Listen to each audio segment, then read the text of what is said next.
ना हरि कथा रसाला। भगवान शंकर मां सती को भगवान की कथा सुनाने लगे और ठीक उसी समय दक्ष प्रजेश भये तेरी काला। ब्रह्मा जी ने सती मैया के पिता का नाम है दक्ष। क्या नाम है? दक्ष को शंकर भगवान के ससुर जी को ब्रह्मा जी ने बहुत बड़ा एक पोस्ट दे दिया। क्या बना दिया? प्रजापतियों का राजा बना दिया। और आपको बताऊं, जैसे अधिकार मिला दक्ष को अभिमान हो गया। अधिकार मिलने से क्या हो गया? अभिमान। बहुत खतरनाक चीज है अधिकार। इलेक्शन के पहले देखिए वोट फॉर मी। इलेक्शन के बाद भगवान ने मालिक है, दिया लेके ढूंढिएगा। हम जहां रहते हैं ना, तो सांसद है कि विधायक है वो अपने यहाँ के, जो 5 साल में एक बार दिखाई देते हैं, विधायक है। हम जहां रहते हैं कलकत्ता में, हावड़ा में, हमारे जो विधायक जी हैं ना, वो साल में केवल एक दिन दिखाई देते हैं। 5 साल पर 5 साल ना, सॉरी 5 साल में इलेक्शन के टाइम में एक दिन आते हैं, प्लीज वोट फॉर मी। और उसके बाद से दिया लेके आप ढूंढिएगा, पाइएगा नहीं कहीं। अधिकार, यहां दर्शन करिए, जीवन में पात्रता यदि नहीं होगी, अधिकार अभिमान को जन्म दे देगा। पात्रता नहीं है, अधिकार अभिमान को जन्म दे देगा। स्वामी जी तो लिख दिए कि संसार में ऐसा कोई जन्मा ही नहीं है जिसको अधिकार होने के बाद अभिमान न हो जाए। लेकिन मैं आपसे कहूं, जो उपलब्धि को भगवत कृपा मान के रहता है, उसको अभिमान आने वाला नहीं है। उपलब्धि प्राप्त हो तो उसको क्या मानिए? क्या मानिए? भगवत कृपा मानिए। लेकिन होता नहीं है। बेटा बेटी अच्छे नंबर से पास हो जाए ना, माई बाप पूरे रिश्तेदारी में घूमते हैं मिठाई का डब्बा ले लेकर।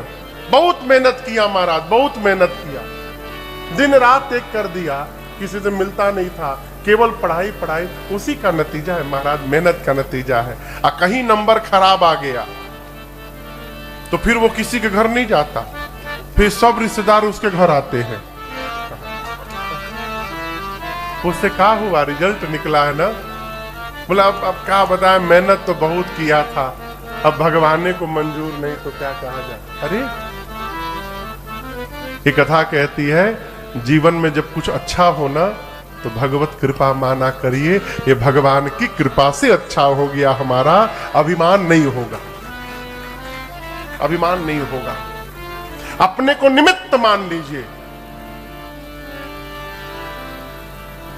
सारे जहां के मालिक तेरा ही आसरा है। सारे जहां के मालिक तेरा ही आसरा है। राजी है हम उसी में, राजी है हम उसी में, जिसमें तेरी रजा है। सारे जहां के मालिक।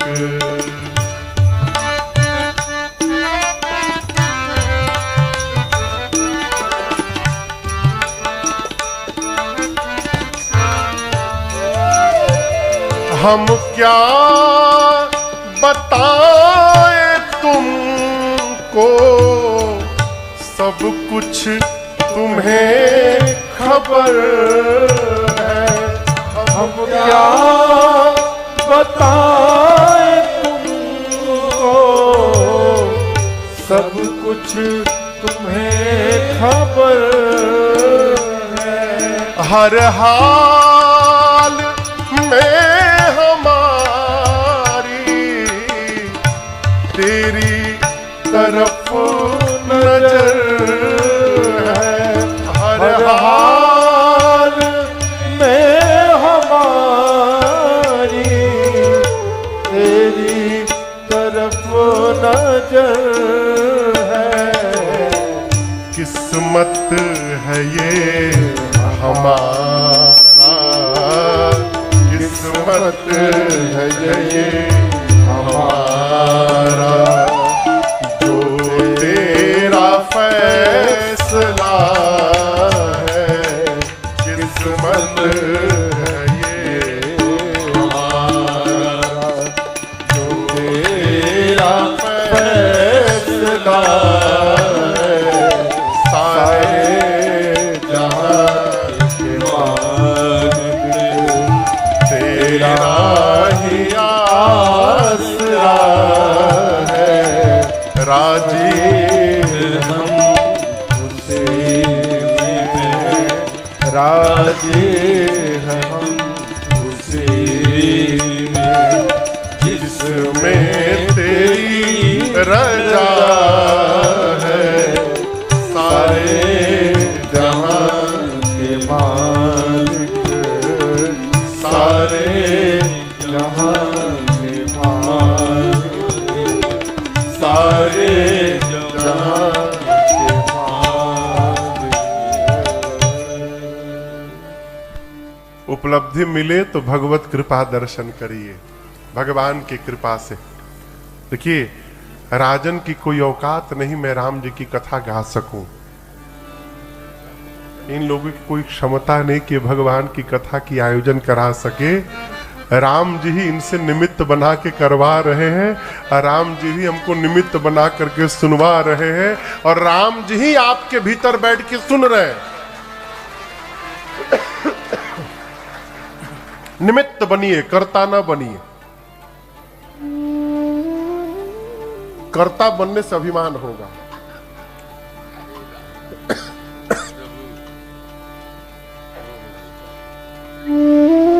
कर्ता बनने से क्या होगा? फिर आप ये बताने में लगेंगे कि हमने किया, हमने किया, हमने किया। इससे बच्चे ये अभिमान को जन्म देता है। अब मजे की बात, जिसको अभिमान होता है उसको पता नहीं चलता। जिसको अभिमान होता है माई बाप, उसको पता नहीं चलता कि उसको अभिमान हो गया है। ये सामने वाले को पता चलता है? अभिमान हुआ दक्ष को, और भगवान शिव को अपमानित करने के लिए दक्ष ने हरिद्वार में यज्ञ की रचना की और सभी को बुलाया, छोड़ ब्रह्मा विष्णु महेश। अब आप कहोगे शंकर जी को क्यों अपमानित करना है? दक्ष अपने दामाद भगवान शिव को ही शत्रु मानते हैं। ब्रह्म सभा हम सन दुख माना। एक बार ब्रह्मा जी की सभा लगी, ब्रह्मा जी के यहां सभा लगी थी। जैसे आप लोग बैठे हैं ना, सभी देवताओं दिक्पालों की मीटिंग थी, सभी लोग बैठे थे। सबके जाने के बाद अंत में दक्ष प्रजापति वहां पहुंचे। तो दक्ष जब आए ना, तो सभी देवताओं ने खड़े होकर उनका अभिवादन किया। केवल 3 लोग नहीं खड़े हुए थे। कौन कौन? ब्रह्मा जी, विष्णु जी और महेश जी। अब दक्ष को यह नहीं दिख रहा है कि सभी ने प्रणाम किया। उनको क्या दिखाई पड़ा? 3 लोग नहीं प्रणाम किए। यह हमारे दुख का सबसे बड़ा कारण है। हम कहीं जाते हैं तो ही देखते के प्रणाम कइल हो ना, कौन कौन नहीं किया इसकी लिस्ट बनाओ। हाँ। और ऊपर से कहते आपने हमारा अपमान कर दिया। किसी ने किसी का अपमान नहीं किया। हमारे महाराज जी कहते बाबू, जहां जहां सम्मान की कल्पना करके जाइएगा, वहां से अपमानित होकर के आना पड़ेगा। कल्पना न करिए, उदासीन रहिए। अब दक्ष को लगा कि इन्होंने मेरा अपमान कर दिया, कोई बात नहीं, ब्रह्मा जी और विष्णु जी से कोई बात नहीं, भगवान है ये लोग, लेकिन शंकर तो मेरे दामाद है, ससुर जी आए और दामाद खड़े होकर अभिवादन न करे, और शंकर जी को पता नहीं चला कब उनके ससुर जी आ गए। बाबा तो माला पकड़ के राम राम राम राम में लगे हुए थे। और उसी दिन से दक्ष ने शत्रु मान लिया। गोस्वामी जी कहते हैं, दक्ष लिए मुनि बोली सब, करन लगे बढ़ जा। मुनियों को बुलाकर यज्ञ प्रारंभ करने लगे। अब यज्ञ में किसको बुलाया जाएगा? आवाहन होता है देवताओं का। यज्ञ में किसका आवाहन होता है? जब तक देवता नहीं आएंगे यज्ञ होगा नहीं। दक्ष को लगा शंकर जी को नहीं बुलाएंगे तो देवता विरोध कर देंगे, आएंगे नहीं। तो दक्ष ने लालच दिया, न्योते सादर सकल सुर, जे पावत मख भार। कैसे न्योता दिया? आदर पूर्वक। आज की बात कहें तो फल का टोकरी गया, मिठाई का पैकेट गया, गुलदस्ता गया, देवताओं को आने के लिए गाड़ी भेजी गई। इतना आदर देकर बुलाया गया तो देवता बोले अब इतना आदर देकर कोई बुलाए तो कैसे नहीं जाएंगे। सब देवता चल दिए। लेकिन देवता भी अद्भुत, आना था तो बाईपास से आना चाहिए। जैसे हम देखिए पीछे पीछे आ गए, उधर से इधर से आए थे। हो गेट कहाँ है? ओ हमरा गेटवा कहाँ हो गए। हम पीछे पीछे आ गए, इधर से निकल गए। लेकिन देवता ऐसे नहीं आए। देवता बीचों बीच आए कि सबको पता चले कि हम आ गए हैं। देवता सब कैलाश के ऊपर से अपने अपने विमान में बैठकर देवियों के साथ जाने लगे। कैलाश के ऊपर विमान पहुंचा तो देवताओं ने देवियों से कहा और तेज गाओ, जोर जोर से गाओ। नीचे कथा चल रही है, शंकर भगवान मां सती को कथा सुना रहे हैं। माई का मन थोड़ा कथा में कम लगता था। कथा सुनते सुनते माई जहाज देखने लगी। एक बार हम लोग कथा गा रहे थे, कहां हो जहां हवाई जहाज उड़े, जामनगर गुजरात में। तो वहां एयरफोर्स का एक यूनिट है, तो उनके कैंपस के बाउंड्री के ठीक बगल में पंडाल लगा था। तो आयोजन समिति के लोगों ने सरकार से लेटर लिख करके किया था कि शाम को 2 बजे से लेकर 2 बजे के बाद उनकी प्रैक्टिस ना हो जहाज की। आवाज बहुत शोर करे, तो वो 9 दिन के लिए वो परमिशन मिला था कि 2 बजे से लेकर रात तक कोई जहाज न उड़े। नित्य कथा हुई। अंतिम दिन की कथा सुबह थी। अब जहाज न उड़े परमिशन 2 बजे से है, कथा हो गई 10 बजे से। और जैसे हनुमान जी का आवाहन हुआ, एक सुखोई जहाज उड़ा पीछे से।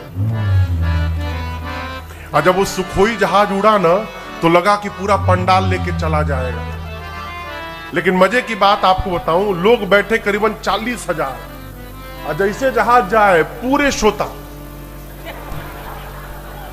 हम बोले अरे भाई ऊपर पंडाल लगा है, आप कितनों गर्दन ऊपर करोगे जहाज थोड़ी दिखाई पड़ जाएगा। लेकिन जैसे जैसे जहाज उड़े सब ऐसे देखे। देवताओं का जहाज जैसे क्रॉस किया, सती मैया कथा छोड़ के लगी जहाज देखने। सती मैया पूछी शंकर जी से, कहां जा रहे हैं? बाबा ने सब बताया। आपके पिताजी यज्ञ कर रहे हैं, वहीं सब देवता भाग लेने जा रहे हैं। मां ने कहा प्रभु पिता भवन उत्सव परमा, जो प्रभु आय सुहो, तो मैं जाऊं कृपायताना, सादर देख। सती मैया ने कहा प्रभु कथा बंद करिए, पिताजी के घर में उत्सव चल रहा है। यदि आप आज्ञा दे दें तो मैं उत्सव देखने चली जाऊं। शंकर भगवान ने कहा बहुत अच्छी बात कही आपने, मुझे भी अच्छा लगा। लेकिन देवी आपके पिताजी ने हम लोग को न्योता नहीं भेजा है। क्या नहीं भेजा? न्योता समझते हैं? निमंत्रण। यह अनुचित, आपका जाना अनुचित होगा। क्यों? नहीं नेवत पठावा, न्योता नहीं आया है। हाँ, पिता के घर में जीवन में 4 जगह बिना बुलाए जाना चाहिए। पिता के घर में मित्र के घर में, सदगुरु के घर में और स्वामी के घर में। कार्ड नहीं ढूंढना चाहिए, यहां बिना बुलाए जाना चाहिए। लेकिन यदि अपमानित करने के लिए जानबूझकर नहीं बुलाया गया है तो शंकर भगवान बोले तहां गए कल्याण न होई, वहां जाने पर देवी कल्याण नहीं होगा, मत जाइए। माई कहां मानने वाली है? सती मैया नहीं मानी तो अंत में बाबा बोले ठीक है चले जाइए। बाबा ने अपने 2 मुख्य गणों को दे करके विदा कर दिया। एक महात्मा कह रहे थे विदाई कर दिया पूरा परमानेंट। हाँ, सती मैया पिता के घर गई। गोस्वामी जी कहते हैं पिता भवन जब गई भवानी, पिता भवन जब गई भवानी, दक्ष त्रास काहू न सन मानी, दक्ष त्रास काहू न सन मानी। सादर भले ही मिली एक माता, सादर भले ही मिली एक माता, भगिनी मिली बहुत मुस्कुराता, भगिनी बहुत मुस्कुराता, हाँ भगिनी मिली बहुत मुस्कुराता। पिता के घर जब मां सती गई, आपको सुनकर आश्चर्य लगेगा, दक्ष ने सबको बोल के रखा था घर में, आ गई तो कोई उससे बात तक नहीं करेगा। अब आप सोचिए बेटी पिता के घर में जाए और कोई बेटी को देख नहीं रहा हो, किसी ने नहीं देखा। लेकिन आपको सुनकर अच्छा लगेगा, आपका सब पूरा जगत त्याग कर दे, लेकिन मां कभी त्याग नहीं कर सकती है। सती मैया की मां प्रसूति मैया दौड़कर उनको अपने हृदय से लगा ली और जा करके खूब दुलार करती हैं। उनकी बहनें भी मिली, लेकिन गोस्वामी जी कहते हैं बहनें बहुत मुस्कुरा करके मिली। कैसे मिली?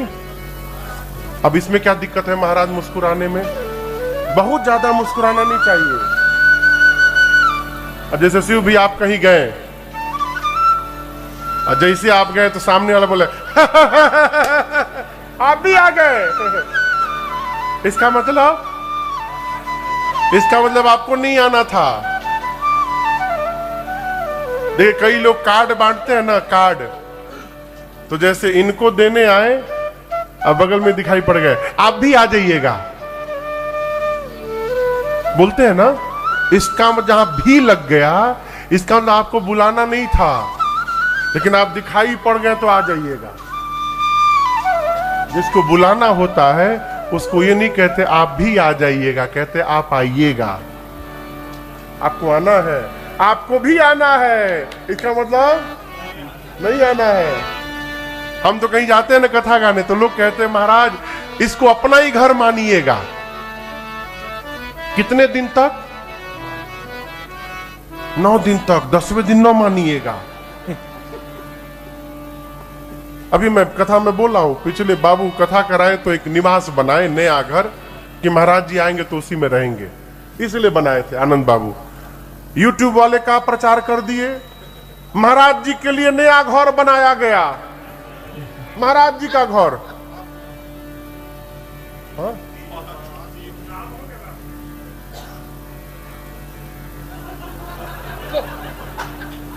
वो तो बाबू ने इसलिए बनवाया कि पुराने घर में नहीं, महाराज जी आएंगे ठाकुर जी आएंगे तो नए घर में रहेंगे, इस भाव से बच्चे ने बनवाया। ये जो बाहर के लोग घूम रहे थे माइक कैमरा लेके, वो प्रचार का किए महाराज जी के लिए घर बन गया। अब हमको एक फोन आया गोरखपुर से कि क्या महाराज जी आप घर बनवाने के लिए परेशान है, आपके परिकर कथा करवा रहे, आपके लिए घर बनवा दिए। घर तो बन ही गया, अब उनको कहा जवाब दे हम। अच्छा वो घर का दाम कोई हम गए तो हमको कोई 3 करोड़ बोला, 4 दिन बाद वो 6 करोड़ हो गया। हम विनय से बोले जब जाल जी तो 10 करोड़ हो जाए।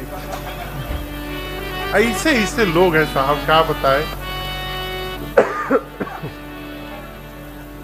हाँ, आनंद है। देखिए, जीवन में अपनी मान मर्यादा की रक्षा आपको स्वयं करनी चाहिए, ठीक ना। कोई कह रहा है कि आपका है बहुत सुंदर, हम आपको धन्यवाद कहते हैं, वो भले कहे, आपको नहीं मानना है कि आपका है। मैं आपको एक घटना बताऊं। अब तो भगवान की कृपा है, चारों तरफ लोग कथा सुनते हैं, जानते हैं। ये बात है 2013 की। मैं भुवनेश्वर में राम कथा गाने गया।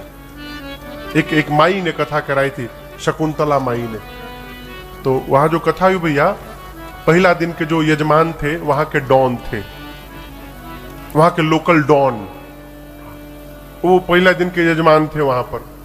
तो साउंड उस समय थोड़ा पेपा हुआ, कुछ याद है, पेपा साउंड हुआ। तो ये कथा के बाद वो साउंड ऑपरेटर से बोले, कल पेपा होगा, बक्सा में गोली मार दूंगा।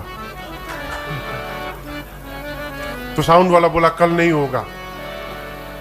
दूसरे दिन फिर पेपा बजा, तो वो बोला कल मार दूंगा गोली। बोला साहब कल कुछ नहीं होगा। तो वहां कथा होती थी रात को 7 बजे से 11 बजे तक। जगन्नाथ जी का मंदिर था। हम लोग कथा उथा करके घर गए। रात में साउंड वाला सारा साउंड खोला, सब लाइट खोल के भाग गया।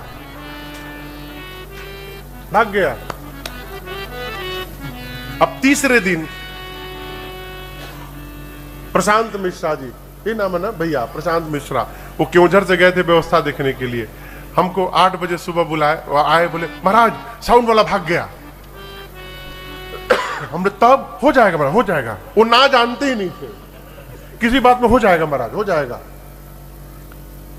5 बजे हम फोन किए, भैया साउंड हुआ? अभी हुआ नहीं महाराज, हो जाएगा, हो जाएगा। अरे 2 घंटा बाद राम कथा है, साउंड लाइट कुछ है नहीं, क्या हो जाएगा। हम अपने ठाकुर जी के सामने बैठे, इन्हीं के सामने। अब बोले सरकार, अब आप ही के हाथ में इज्जत है। साउंड वाले भैया भाग गया, आज की कथा कैसी होगी। और हम क्या बताएं भैया आपको। जैसे 6 साढ़े 6 बजा, वो तूफान आया, वो तूफान और वो पानी कि 6 बजे से लेकर रात को 1 बजे तक बरसा। माने तांडव जैसा पानी, ऐसा भीषण तूफान और पानी की कोई घर से निकले ही नहीं। और जितना बादल गरजे उतने हम लोग नाचे कमरे में। हम लोग नाचे, ठाकुर जी लज्जा बचा दी। हम लोग कमरे में कथा की, याद के हम उसी हॉल में कथा तो करनी है, हॉल में चौकी लगाए, ठाकुर जी को पधराए और 3 घंटा खूब कथा किए, भजन गाए हम लोग कुरुम में अपने। ठाकुर जी लज्जा बचाए। अगले दिन साउंड वाला आया, किसी को पता नहीं चली, कथा हुई। वहां एक बाबूजी आते थे, हमको बोले महाराज जी मैंने एक प्रतिष्ठान बनाया है, आप चलिए। वृद्धाश्रम बनाया था उन्होंने। भुवनेश्वर के मेन शहर में सड़क के ऊपर 4 माले का बिल्डिंग बना बनाया पूरा। 3रे माले पर बनवासी स्वरूप रघुनाथ जी का स्वरूप मंदिर बना है। नीचे सत्संग हॉल बना है, रुकने के लिए रूम बने हैं, किचन बना है, भोजन करने के लिए वृद्ध जनों के लिए पूरा। मैंने उस समय करीबन, उस समय नहीं बीत थी तो 5 से 6 करोड़ की संपत्ति थी। ये बात 2012, 13, 14 की बता रहा हूं। वो पूरा हमको, हाँ 13 की, पूरा घुमाए हमको, मैं भी देखा। फिर ऑफिस में ले गए, हमको बोले महाराज आप जानते हैं यहां आपको क्यों लाया हूं। हम क्यों लाए बाबूजी? बोले महाराज मेरा एक बेटा है, वो नालायक हो गया है। मैं बनाया था इसको, वृद्धाश्रम बनाऊंगा, लोगों का उपकार होगा। 2 साल पहले मुझे ब्रेन हेमरेज हो गया। तो मैं जानता हूं कि मैं बहुत दिन जीने वाला नहीं हूं। इसको छोड़ करके जाऊंगा तो मेरा बेटा इसको पी पा के खत्म कर देगा बेच के। तो बोले आप हमसे क्या चाहते हैं? बोले महाराज मैं चाहता हूं कि आपको कुछ देना नहीं है, ये पूरी संपत्ति मैं आपको लिख दे रहा हूं, आपको जो मन करेगा वो करिएगा, चलाइएगा। बोले रजिस्ट्री का खर्चा भी मैं आपको दूंगा। उसमें मुझे कोई जानता नहीं था, वो 4-5 दिन से कथा सुन रहे थे। उसके बाद उनको ये भाव जगा। अरे बाबूजी आपकी बात अच्छी, अच्छा ठीक है, मैं घर में बात करके आपको बताऊंगा। ऐसे 3-4 दिन और बीता, रोज आके बैठ जाते थे, महाराज चलिए रजिस्ट्री कर दे। हमको बाबूजी बताएंगे आपको। हम उनको बोले कलकत्ता जाने दीजिए, पिताजी से बात करके तब बताऊंगा। मैं कलकत्ता गया और उनको फोन किया, कहा बाबूजी ऐसा है कि समाज में बहुत संस्थाएं हैं जो परोपकार का काम करती हैं, लायंस क्लब है, रेड क्रॉस है, किसी भी संस्था को पकड़िए और आप उसको संपत्ति हैंडओवर करिए, अपने राम जी को उससे कोई लेना देना नहीं। क्यों? देखिए, आराम से आई संपत्ति आपके जीवन को समाप्त कर देगी। अपनी कमाई से बनाई गई संपत्ति ही आपको सुख दे सकती है। जो संपत्ति आराम से आएगी वो सब कुछ लेके चली जाएगी। सावधान। इसलिए कोई कहता है महाराज जी आपका घर है, हम जानते हैं मन में 9 दिन, 10वें दिन नहीं सोचना है कि आपकी सब घर है, भागिए वहां से तुरंत। और दूसरी बात कहूं, लोग कहते हैं इसको अपना अपना ही घर मानिएगा। जो अपना घर होता है ना, उसको मानना नहीं पड़ता है, और जहां मानना पड़ता है वो अपना होता नहीं है। बाबू बहुत सावधान। फ्री में कुछ मिले ना दबा, कभी फ्री में कहीं भंडारा में भोजन नहीं करना चाहिए। भोजन यदि करते हैं, 100 रुपया का भोजन किया तो 150 दान पत्र में डाल करके आइए। ये तो आप भोजन नहीं किए, जिसने भंडारा करवाया उसका सारा पाप लेकर के चले आए। वो पाप काटने के लिए भंडारा हो रहा है। हाँ, कहीं कहीं मजबूरी में, भाई कोई बुरा ना मानिएगा, कहीं कहीं खाना पड़ता है मजबूरी में, खाइए, लेकिन 100 रुपया का खाइए तो 150 वहां दान पत्र में डाल करके आइए। आपन तेज समारो आप आनंद में रहिए। सती मैया गई पिता के घर में। कहा गई? हाँ? पिता के घर में गई सती मैया। किसी ने देखा नहीं, केवल उनकी मां ने उनका आदर किया। सती मैया अनुमति लेकर यज्ञ मंडप की परिक्रमा लगाने गई और जाकर देखा मंडप में सभी देवताओं का स्थान बना है। छोड़ मेरे पति का, पिता के घर में पति का अपमान मां बर्दाश्त तो नहीं कर पाई। गोस्वामी जी कहते पूरा शरीर मां का क्रोध में भड़क उठा। मां बोल पड़ी, सुनहु सभासद सकल मुनिंदा, सभासद सकल मुनिंदा, कहे सुने जिन शंकर निंदा, कहे सुने जिन शंकर निंदा, तो फल तुरत लहब सब काहू, तो फल तुरत लहब सब काहू, भली भांति पछताव पिता हो, भली भांति पछताव पिता हो। संत शंभु श्रीपति अपवादा, संत शंभु श्रीपति अपवादा, सुनिय जहां तहां सिमर जादा, सुनिय जहां तहां सिमर जादा, काटियता सुजीव जो बसाए, काटियता सुजीव जो बसाए, श्रवण मोदिनत चलिय पराए, श्रवण मोदिनत चलिय पराई, जगदात्मा महेश पुरारे, जगदात्मा महेश पुरारी, जगत जनक सबके हितकारे, जगत जनक सबके हितकारी, पिता मंदमत निंदत तेहे, पिता मंदमत निंदत तेहि, दक्ष शुक्र संभव यह देहे, दक्ष शुक्र संभव यह देहि, तजि हो तुरत देह तेहि हेतु, तजि हो तुरत देह तेहि हेतु, उर्धरि चंद्र मौल वृष केतु, उर्धरि चंद्र मौल वृष केतु, अस कहि जो गय गिनि तन सारा, तारा भयउ सकल मखहारा, भयउ सकल मखहारा। मां का पूरा शरीर क्रोध की अग्नि में भड़क उठा। मां ने कहा, हे देवगण मुनिगण ऋषिगण, इस सभा में बैठकर आप में से जिसने जिसने भी मेरे पति की निंदा की है तो वह कान से सुना मात्र है, आप सबको दंड मिलेगा। मर्यादा कहती है जिस सभा में संत की, शंभु की और श्रीहरि की निंदा हो रही हो, उसी समय निंदा करने वाले की जिह्वा काट देनी चाहिए। शक्ति यदि नहीं है तो कान बंद करके चले जाना चाहिए। मेरे पति केवल पति नहीं है, शंकर जगत के पिता हैं, और इस मंदमती मेरे पिता ने मेरे पति का अपमान किया है।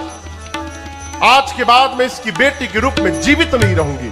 इतना कह के सती मैया ने दाहिने पांव के अंगुष्ठ से योगाग्नि को प्रज्वलित कराकर और मां ने स्वयं को वहीं पर जला करके भस्म कर दिया। पूरा शरीर दहक उठा मां का। एक बात कहें, निंदा करने वाला जितना बड़ा दोषी नहीं होता, उससे बड़ा दोषी बैठकर सुनने वाला होता है। आप समझ रहे हैं? इसलिए कोई निंदा करे ना तुरंत तो की। हमारा कान डस्टबिन नहीं है कि आप कचड़ा हमारे कान में डालने आए। चुपचाप यहां से घर वापस लौटिए। चोरी में चोरवा को कम सजा दी जाती है। पिछवा से जो टॉर्च दिखाता है ना उसको बहुत सजा मिलती है। ना तुम टॉर्च जलाता ना चोरी करता है? सती मैया ने अपने शरीर में योगाग्नि को प्रज्वलित करा लिया हो। पति का अपमान मां बर्दाश्त नहीं कर पाई। भगवान शिव को पता चला, बाबा ने गणों को भेजा। रुद्र गणों ने आकर यज्ञ को तहस नहस कर दिया। किसी देवता का आंख फोड़ दिया, किसी का पांव तोड़ा, किसी का पीठ तोड़ा। दक्ष के सर को पकड़कर हाथ से घुमाकर धड़ से सिर उकाकर ले जाकर अग्निकुंड में यज्ञ की पूर्णाहुति कर डाली। पूरा यज्ञ विध्वंस कर डाला गणों ने। और यहां दर्शन करिए, सती मैया मरने से ठीक पहले, सती मरत हरिसन बर मांगा, सती मरत हरिसन बर मांगा। जन्म जन्म शिव पद अनुरागा, जन्म जन्म शिव पद अनुरागा। तेहि कारण हिमा गिरि गृह जाई, तेहि कारण हिमा गिरि गृह जाई।